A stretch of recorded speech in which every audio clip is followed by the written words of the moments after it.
2, 3. Hello to everyone. Thank you for attending this session.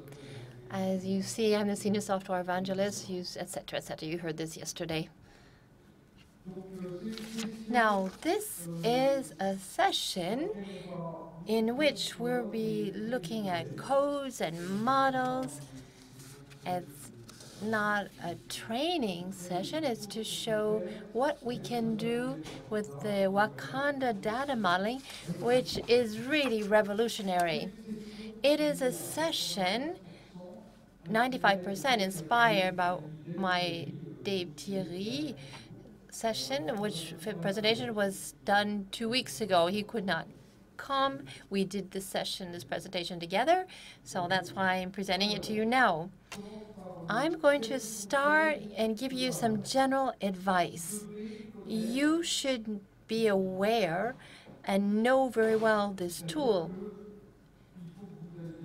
In fact, you have to read the manuals and see everything that you can do with this data model. Look at the events, look at the queries, restricting queries, everything that concerns the attributes, the types of attributes, how we can handle them, process them. You need to know that very well before launching the creation of your data models.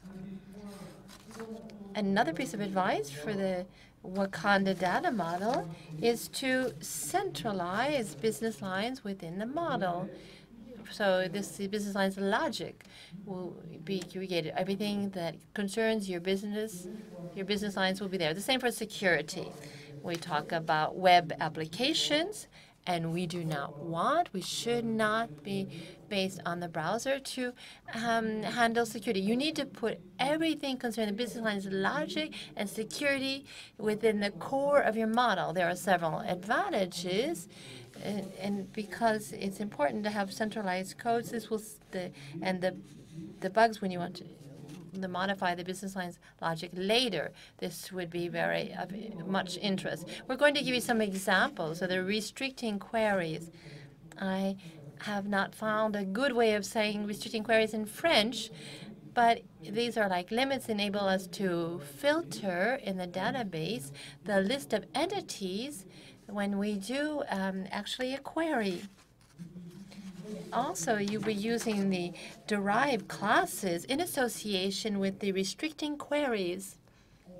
And lastly, it's important to think about filling out your data classes, because when you'll be retrieving in the browser, most of the time, there's some rare exceptions, but you'll be retrieving all of the data, all of the attributes of the entity you'll be retrieving. So think business line, and if you have to have a data class for certain attributes, don't hesitate at putting them in them. Also the alias kinds of attributes, because from the browser you can do several successive kinds of queries for employee, company, for example, these kinds of queries. Put the name of the company and whatever, and also an alias in the employer, so you always have the name of the company when you actually be loading the employee entity. Read the manuals, look at the examples from the Learning Center.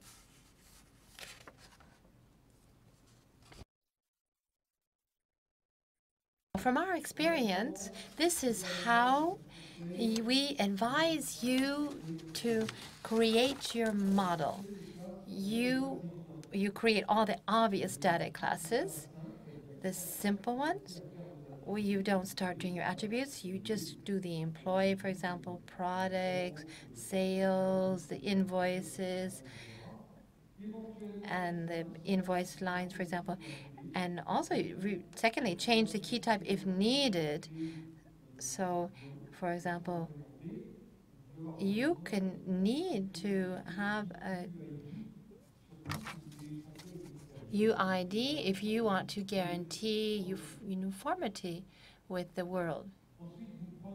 Also, you take these classes and then you add the obvious attributes: name, last name, first name, date of birth, and then the simple calculated attributes, thirdly as well, which, for example, for simple storage. You continue with all the different classes, and then you start doing the hierarchy.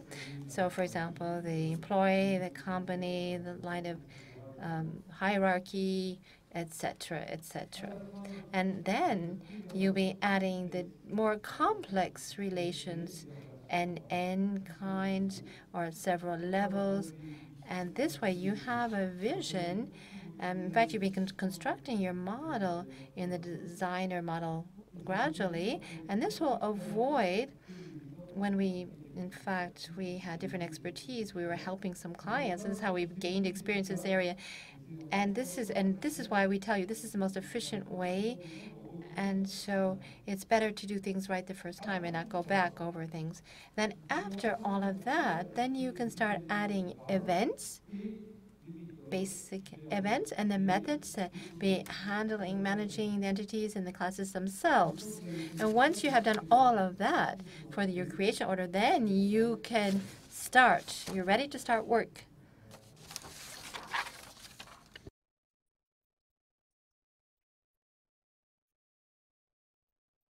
Does that frighten you? It does me. Well, this was the only slide of the session. Now I'm going to give you some examples. All these examples that I'll be showing you are available systematically with instructions manuals in the Learning Center. We're going to be browsing through this, going through this, and we have different complexity level of examples. I'm going to start by one that we're used to showing, which is a relation model and a classical one.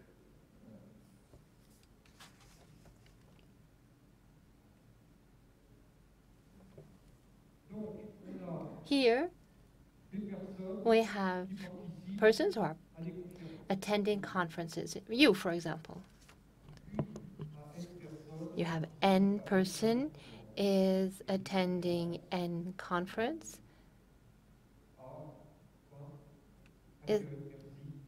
And a conference is actually has a certain amount of participants. So for you, come from the relational area, it's the same situation. Wakanda, you create relations because in the business line application, we need to create relations between the different entities. The only difference is that with Wakanda, we express the relationship in the definition in the model, and then we don't need to do these different queries and joining together. In this model, I think in my business line logic, which is very simple, we'll have much more complicated issues later. But each time I have one person, I want to have the list of all these different conferences. It's very simple. You see the link between a person and a conference, and this. So Philip has attending a conference on Wakanda, for example. I also, when I have a person entity, I want to be able to find the list of all these different conferences. So in this relational model, this would be, as you can see, SQL, select person, and the ID equals this, etc., etc. Complicated. Well, it's not exactly that complicated, but it has to be done in any case. But here, this is different. You just create an attribute that uses a relational attribute, the higher one, and this attribute automatically makes this connection, this link. We do the same in the reverse order.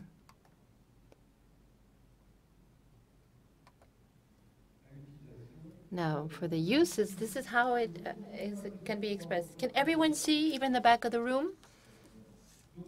So I take the conferences for the first conference that I find, and the title starts with JavaScript conference. And so he found it. Very good.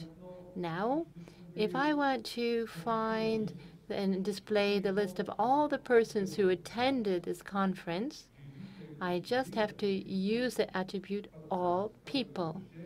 not a query, not management of IDs. As you can see, if I just want to display the name of these persons, for example, then I have the name attribute of the person class.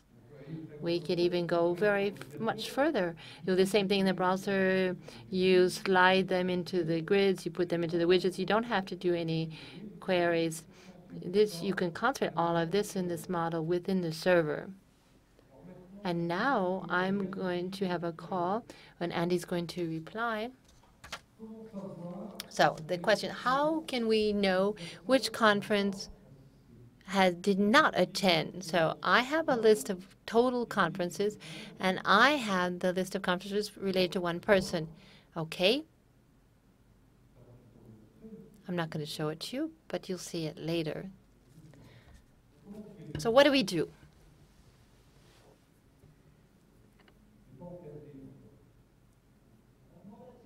I hear answers, he says, but they're off mic. We will find a person. Okay, let's look for a person.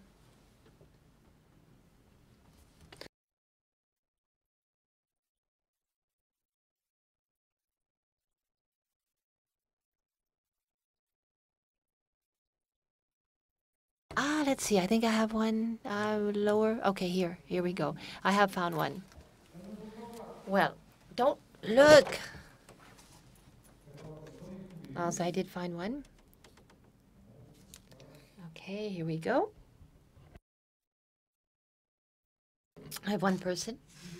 I have the list of the conferences. Oh, don't go down too far. Don't reveal everything. Oh, there'll be goodies for everyone today, I guess, says the speaker. Yes, it's simple as that. It's simple but not stupid. It's a very powerful concept. So in one single code line, I have all my conferences, and I extract the conferences that this person has attended. That's all. As simple as that. One line. Elegant, isn't it? Real sophistication. Now, if I just want the titles of the conference, I have a parentheses, and I do a bug. Well, you see, this shows what I was saying in the beginning. It's good to know the tools, what we can do, the methods that can be applied to the data store as well. There's minus, but you can also combine collections. You can do different collections. You can add collections. In one code line, as you can see in your model, you can be writing what you usually would have taken many more lines in a relational database.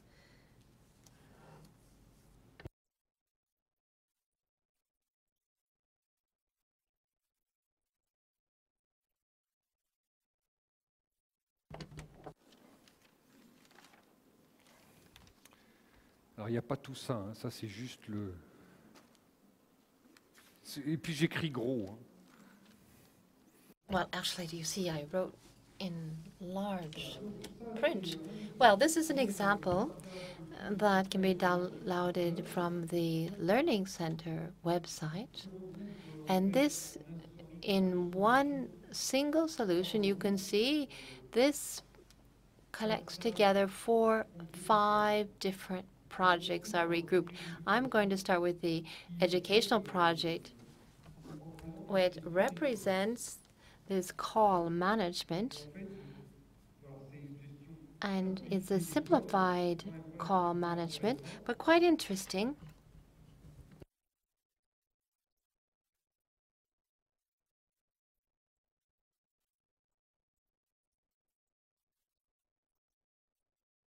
So I suppress the visualization of the relations to make things simpler here.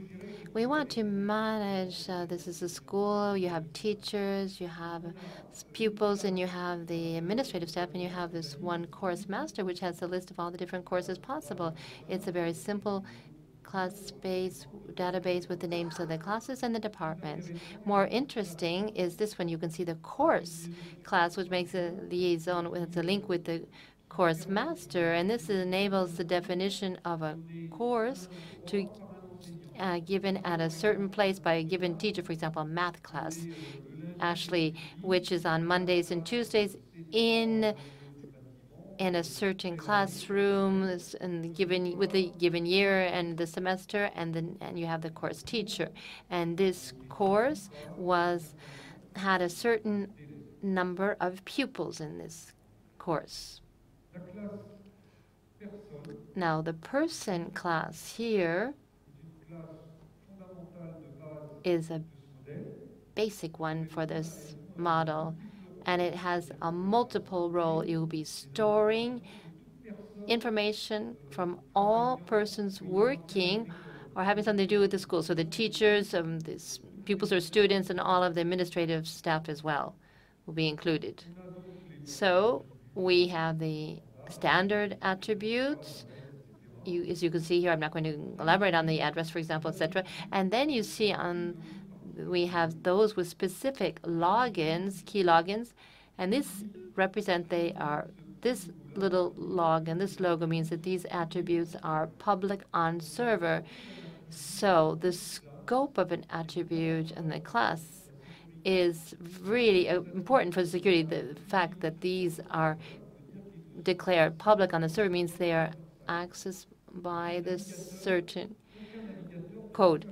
No other browser can actually use these attributes. Even if one is correctly logged, they cannot ask for these attributes, even if it's not in the browser with all the if it's actually a REST query, which comes from another application, it's impossible to have access to these attributes from outside. You have to access it via the server. And I'm going to show how we manage the logins later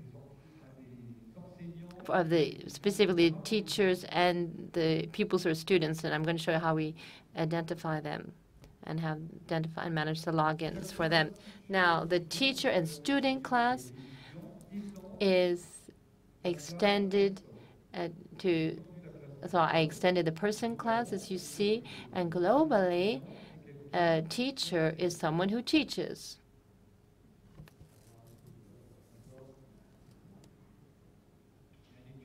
A student is someone who takes classes. Now, in the person group, I have these specific attributes that will be fixed by an administrator who needs to have access to, and he can say this person is a teacher, this administrator will say this one's a teacher and this one's a student. We can be both. If we're in a university, a teacher can also be a student at the university level. He can be both. So we have a Boolean attribute to say we teach, and we Boolean attribute to say that we are in this school as students, to make the difference. In my extended class, I'm going to use the restricting query for a teacher. As I was saying, this is why this expression is really very true. A teacher is someone who teaches. This is true. Teaches equals true. Each time that I will have access to the teacher class, even if I ask to see everything, even if I do a query of all of those whose names start with A, automatically Wakanda will be filtering this research, this query, and doing the intersection of the two. So this is in my business line logic. It is obvious. I will want to be doing some specific things with the teachers. For example, in this teacher class, the teachers will be able to grade the students. I will do things differently with the student class. And so I can come up with a student list and a teacher list. Spontaneously, I can say all of this, it will be filtered from the person class in the browser. I will do the query of persons who teach. I will have my collection of persons, and I will put them in my grid. And this obliges you to do the query. This obliges you to pass to the browser, which, as I was saying in the beginning, which is a potential security flaws, because you can be looking, you can have all these different attacks, for example. And to change the query in search. And so if it's logged as such a student and you retrieve the list of the teachers, you will be able to retrieve the list of all of the teachers and all the students. Now, in doing this restricting query, which is the same for the students, except for we say x equals such, here we'll be able to filter the query, and so associated with its contents. Just a question that comes up often for those who are knowledgeable about JavaScript. I am in this query language of the Wakanda D database. It's not the JavaScript, it's the query language. So we have a simple equal. We don't have the dual as in JavaScript. We can do the dual equal. It's accepted, but here we are not allocating the zero, the null, to teachers. This is a question that I like to handle right away from the start. I have another class which is interesting. These are those who have attended.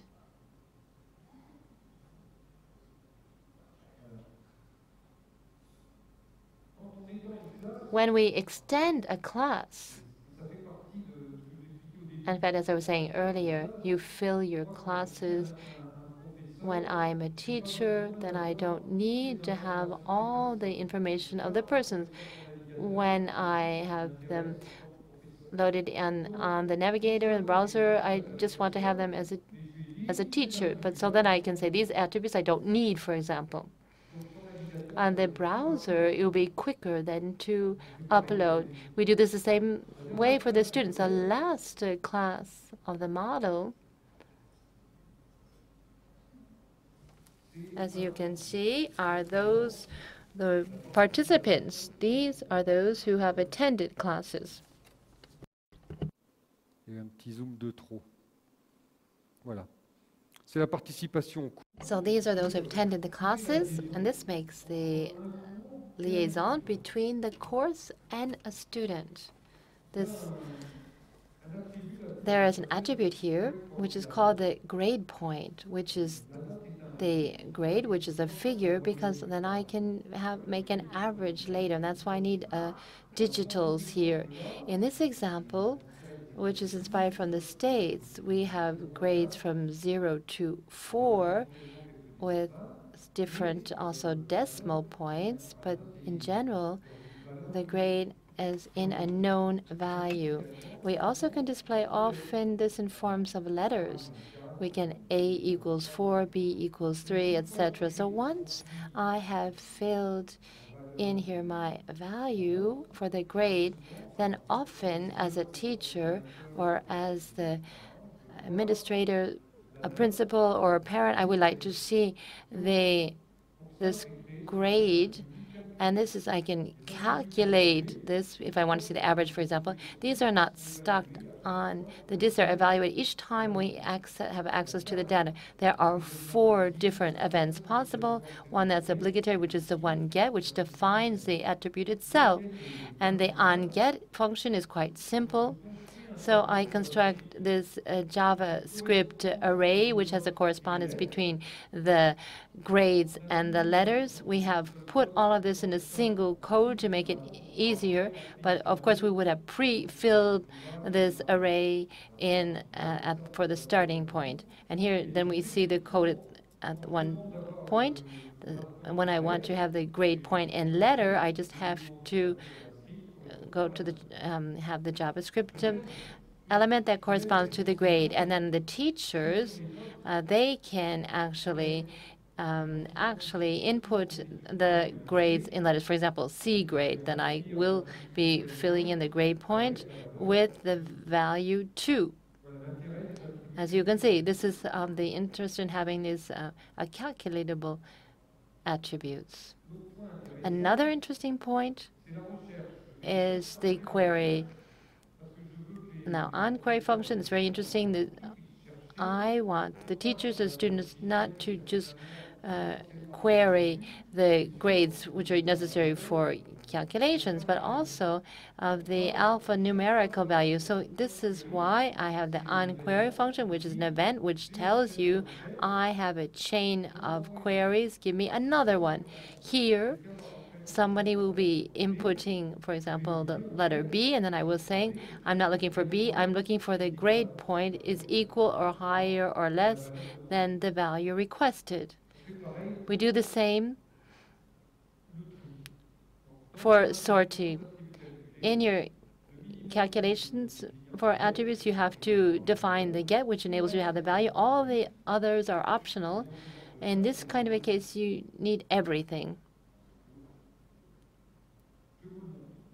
I'm going to show you this.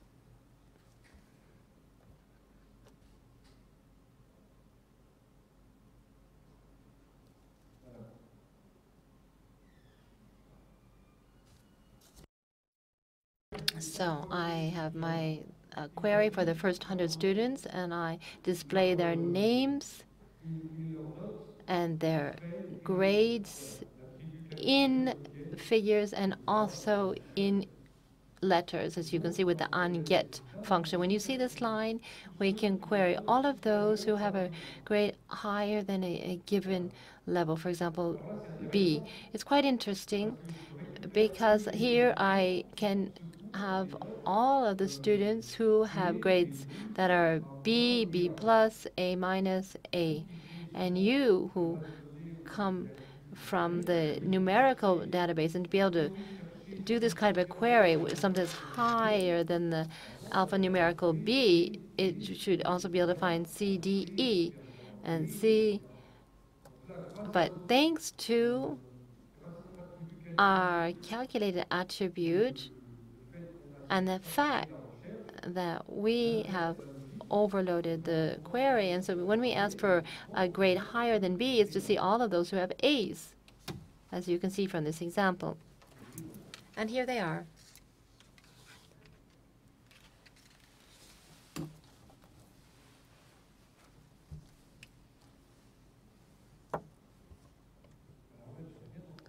I didn't hear a word. Someone has a question, but they have to use a microphone.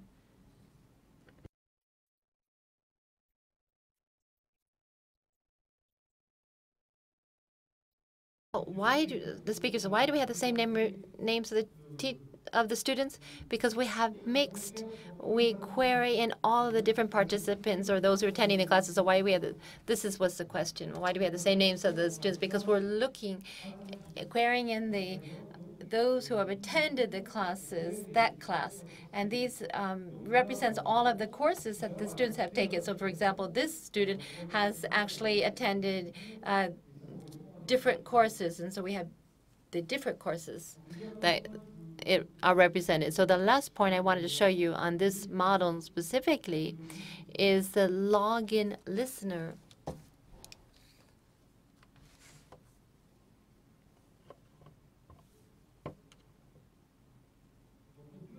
We can write, as you see, this login listener, which will be between the browser and the directory and the definition of the users and the group. And this will enable you to manage yourself the way a user is recognized in your system. So either you have a list, this directory is here, you see. It's very simple. I have one single user, the administrator, because I do not want in my list to have hundreds or thousands of persons. So here I manage it with this login function. And it's interesting to have this public on server info, and this enables you to guarantee that the verification of the password is done on the server, so that once we have this login, this command is executed. If I can't find the users, and I say then Wacom will try to find the user in the directory. So in my previous example, if I have an administrator, then it will be looking in this directory. However, if I found the person, then I check the password by calculating the HA1, and then I check different things. But what I especially do, I send to Wakanda information concerning the group that this user belongs to. And so this will, in all the different successive queries for the same session, I will be able to know right away, is this an administrator, is from the registrar, is a teacher, or a student.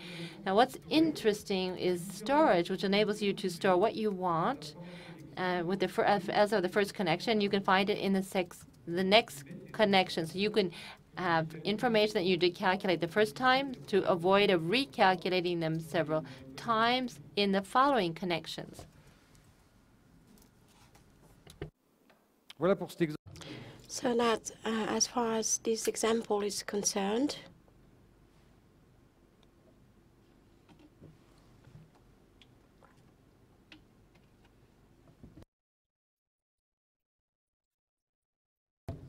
now, let us look at the sales example. We have a sales model that is quite classical, but I'd like to show you two things that are rather specific. In this example,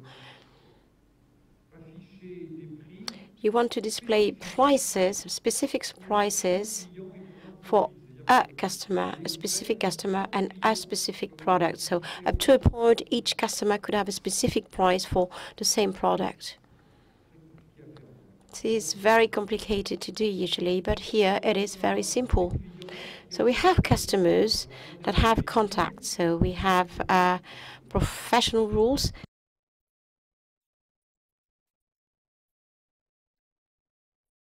So we have business lines rules. So one customer has a list of contacts. The secretary, the treasurer, who are part of the same company usually. And you want to be able to invoice, or at least to sell, only to contacts with this customer.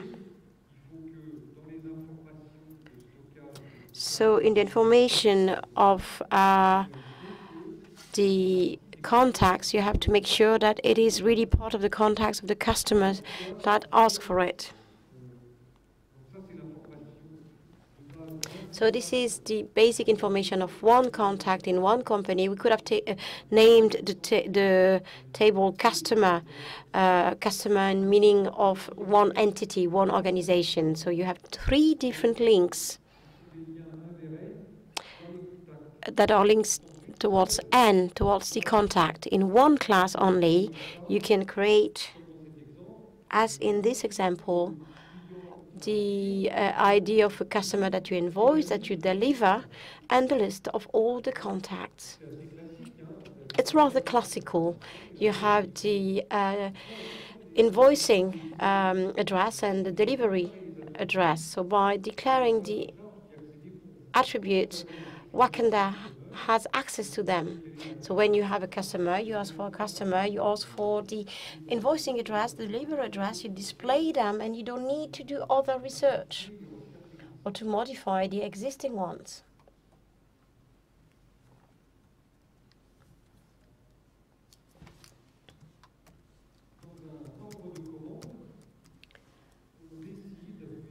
In order, there's something quite simple, is that it cannot be modified or deleted. The second business line rule is that it has to be passed as a known contact of the customer. So first rule,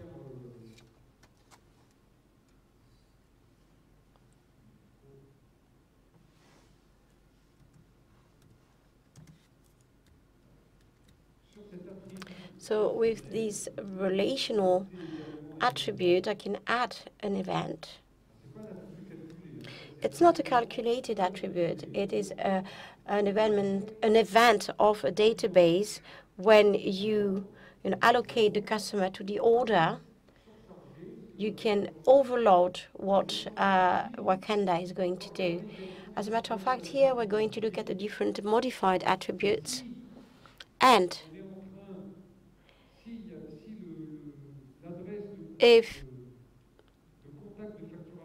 the invoicing contact has not been entered yet, you copy it. And if the delivery contact has not been copied yet, you enter it, or has not been entered yet, you copy it in the sales order class. So the modification of this attribute is going to enable us to fill in the two other attributes.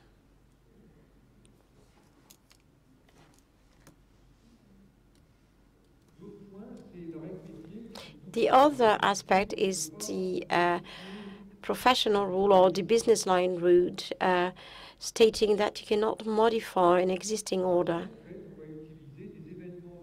So you use events of the database that apply to the class, and you actually do it then in the onValidate. You actually do quite basic things.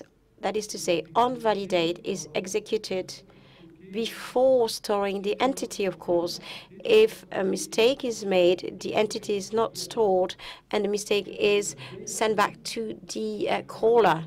In the onValidate, you generate the mistake. So you have to have a JavaScript event with the error attribute digital type different from 0. So this, in this context, is the current order command. If I do not have a customer, I send back an error. If I do not have an invoicing contact or a delivering contact or shipping contact, if my order date is null, and so on and so forth, I send back an error. If the current contact is not part of the customer contacts, if the current contact is not part of the customer contacts. So it's really by having the customer dot contact that I have the list of valid contacts. So I have to look in this list whether or not the delivering contract or the invoicing contract, the invoicing contact and the delivery contact, shipping contact, are part of the customer contacts indeed. So this is a business line rule that is stored in the model that is executed, regardless of the way you create an order command. The sales items, they're rather basic. They are linked to the main order. They describe a product, a price, and so on and so forth.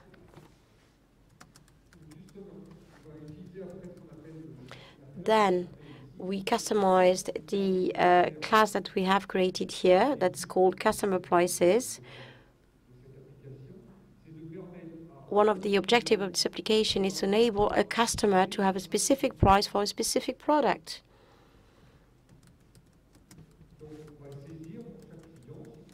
So for each customer, for each product, you're going to say, OK, it's 10, 20, 15 euros. The other objective is also to be able to create a sales order and its lines in just one code. You know, you don't want to create the order and then add the lines and so on and so forth. So you can't do that just like this natively, since from the browser, because in the browser you create an order first of all, then you add a line. So it's another query. It's done in several steps. Here we want to do it in just one shot, so it is atomic and transactional. So we created a method, entity method, that is going to look at that. With the browser, so in the browser, you create an interface that is going to generate JavaScript arrays or objects, and we are going to call save new order with this parameter. So you start very simply.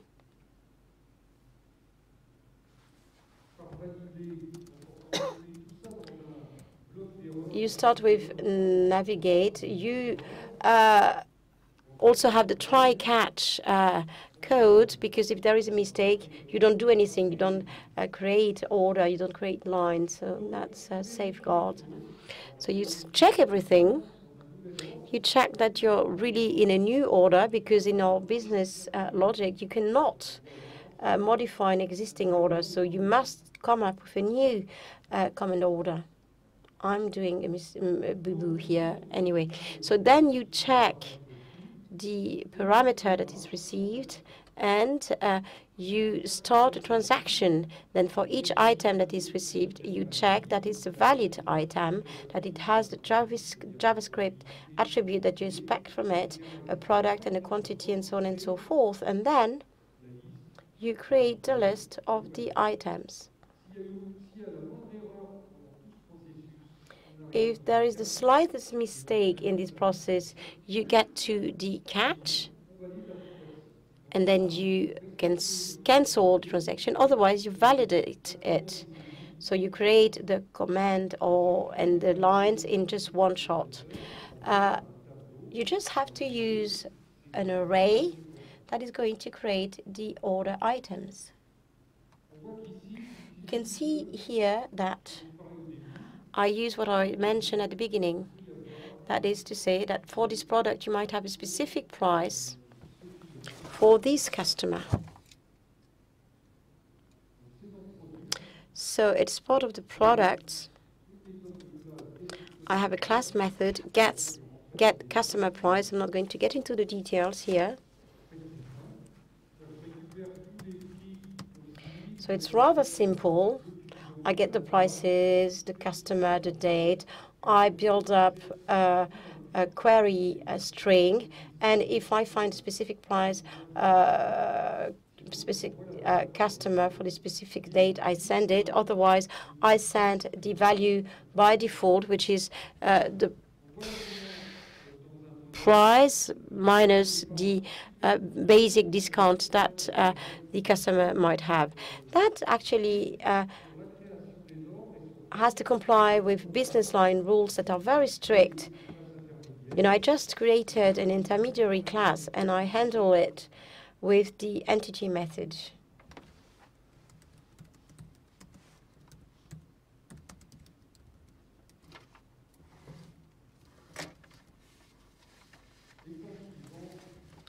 Following example. I don't know if you've noticed, but you know, since the beginning, we are not having as much fun as we used to have the other times.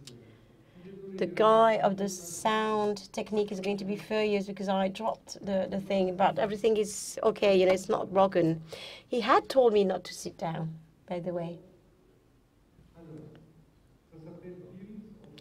So it's called bills of material. More or less, it's a bill of materials. It's actually a list of everything you need to build something.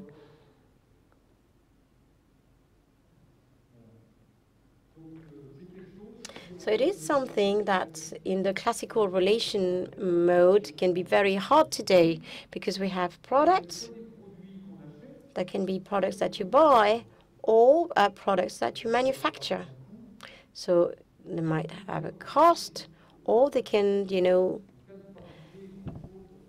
give you money or make money or not cost much. Actually, a product, by definition in this model, is everything that is physically accessible, everything that is tangible. It can be a screw, you know, a joint, or a plane engine. It's something that you can touch, tangible, you know. So a product can be made up of different products or other products that can be themselves made of other products. So there's a kind of mad recursivity that is rather complex to manage, at least in the classical relational model.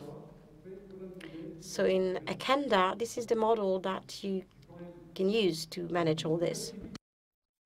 There's a lot of calculated attributes. You have your product that is actually made up of several other products, and each product is actually part of the product or is itself included in another product with differences every time. That is to say, do I do it myself? Is it used, and what is the depth? That is to say, the level you are to make the final product. For example, the screw is depth 4 or 5 after the plateau, after the food. I don't know. I don't make tables every day, or I buy an IKEA table, so it's rather simple. Anyway, we have another interesting attribute, that is to say quantity on hand, which enables you to know how many products you have left, and then to know how many you can still make. When you know how many products you still have, you can calculate that, and then you have to calculate the whole chain of product and see the one in which you have the fewest. If you have 10 plateaus, or 4 screws, you cannot make 10 tables. You can only make 1 table. So that's the way it works.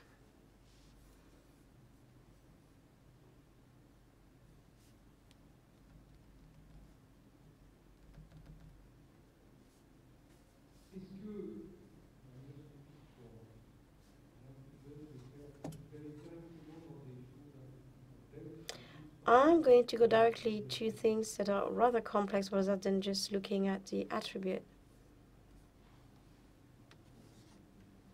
No, that's not what I wanted today at all.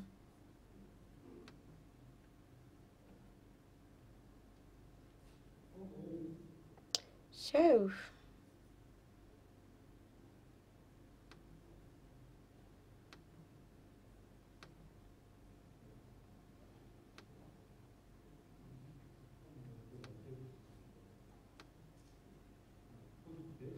depth is this one, product depth.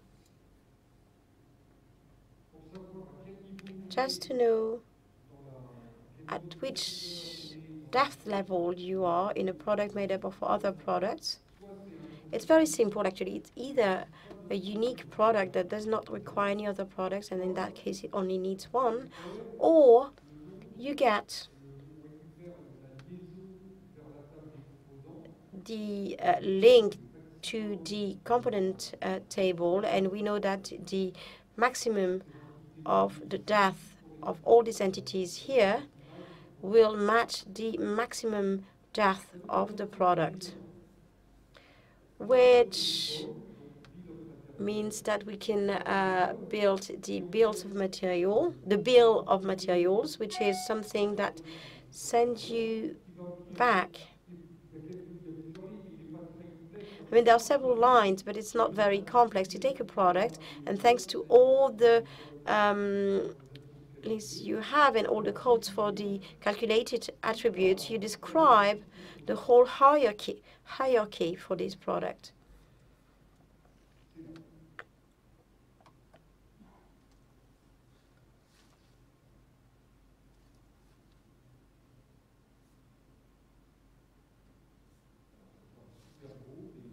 So, okay, it's not really, really beautiful, but just to show you the thing. So I have a product, and with these 2 classes, the codes for the calculated attributes in order to calculate the depth or to have access to the sub-products, in order to go back to the original products, to know that the product is part of another one and it's made up of other products, I can create this very simple interface, which for the first item shows me all the levels, all the sub-products that make up this product. So this is a calculated attribute. Okay, this one here, you have 4 elements. You can go very far just by defining the model. With this example, Mohammed, how much time do we have? 5 minutes. Hoo-hoo. That's okay.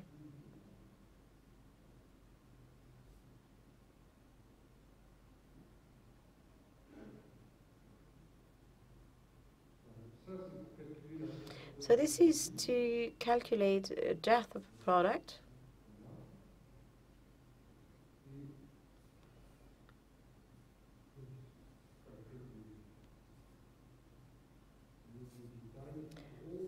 We don't need to go into the details here.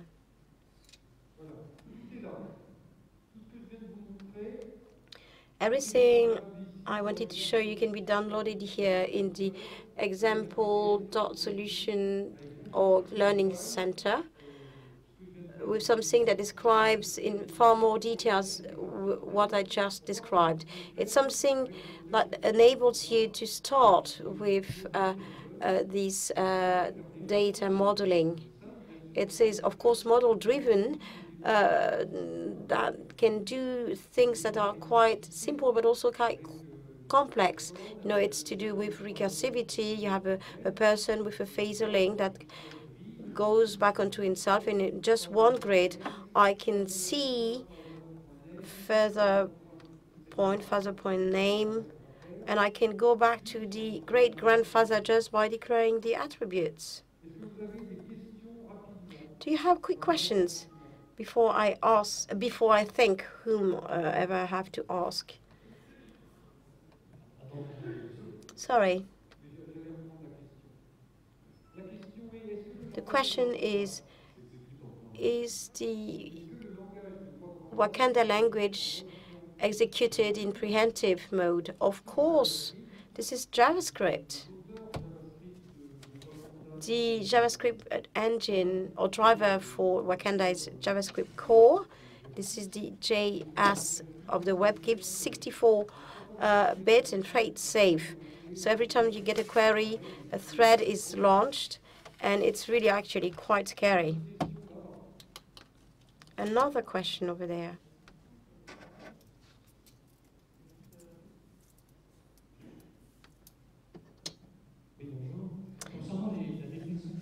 Regarding the definition of classes in the model, it seems that all the classes are defined as storage class. That is to say, you record data external to the class. Yes, the aim is to have persistent objects, persistent with the class. Do you have register class or abandoned classes? That is to say, classes that are a definition as a model, a template. You were mentioning employees with an address. In my model, for example, I want the address to be formatted the same way in all the classes I'm going to use. Yes, of course, you can define that. In the attribute properties, you can define format and that kind of things. You can have template classes or utility classes that could do that without having to redefine it. Yes, if you change it there, it would change it everywhere. So it's two questions, as a matter of fact. Do you have the notion of data type class? For example, you take the example of grades and the idea of grades for students. You define the property as a calculated property or attribute, but you could see it as a data type, as a string or a numerics that you would have defined in the model. Well, we have the JavaScript script so far, but it is a functionality that is going to be done soon. When do we eat? Well, thank you very much.